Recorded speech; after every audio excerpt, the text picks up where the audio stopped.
I've been here about 9 years as the officer in charge of Birdsville, single officer station. Got sick of the bright lights of Charleville, so come out to Birdsville.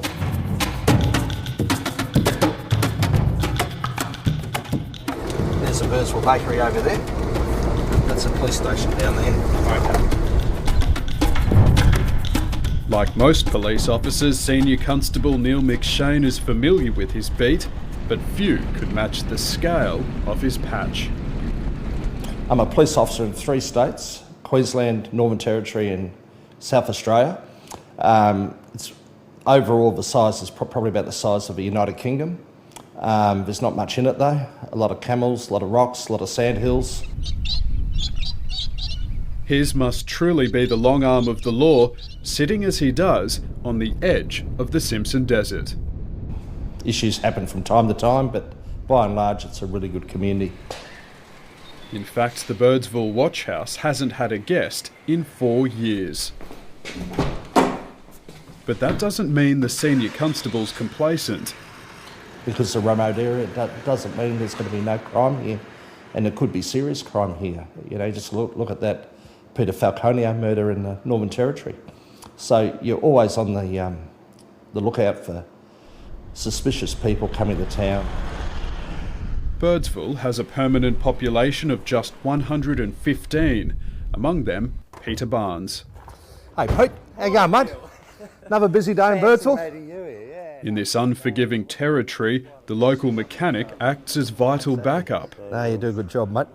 Neil, might have an accident or we've got to go and find the bloke or get the car back or motorbike or whatever it is.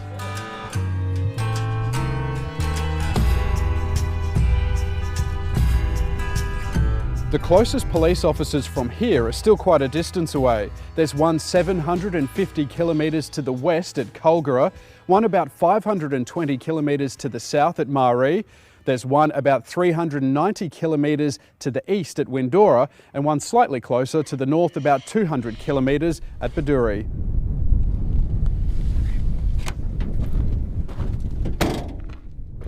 Most of the work involves rescues up and down the Birdsville track, out in the Simpson Desert and other remote areas. He warns it's easy to perish in this wilderness. You know, it's not like, a beach on Fraser Island. You may not have someone come past you for days or weeks. This car was discovered on the edge of the desert in 2004. The driver is still missing. We had one person went down the Birdsville track when it was closed.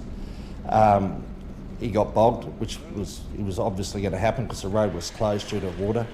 And he was there for 3 days, out of food. He was drinking water out of the puddles. Unfortunately for him, a plane flew over.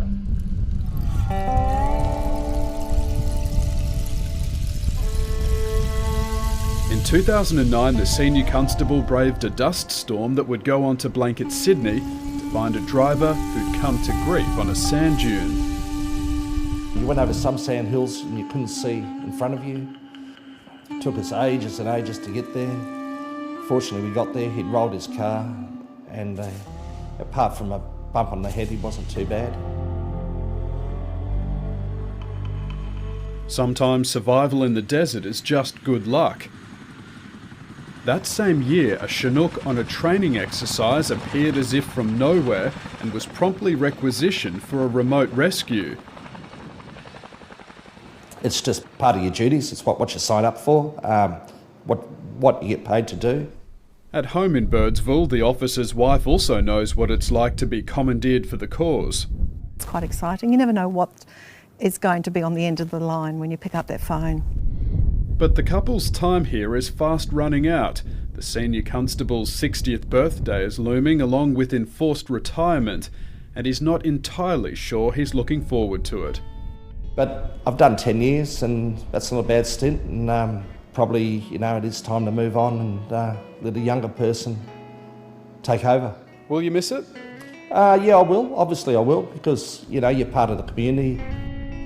I bet the locals will miss you too. Yeah, they say they will, but when they get to know the new police officer, the king is dead, long live the king, eh?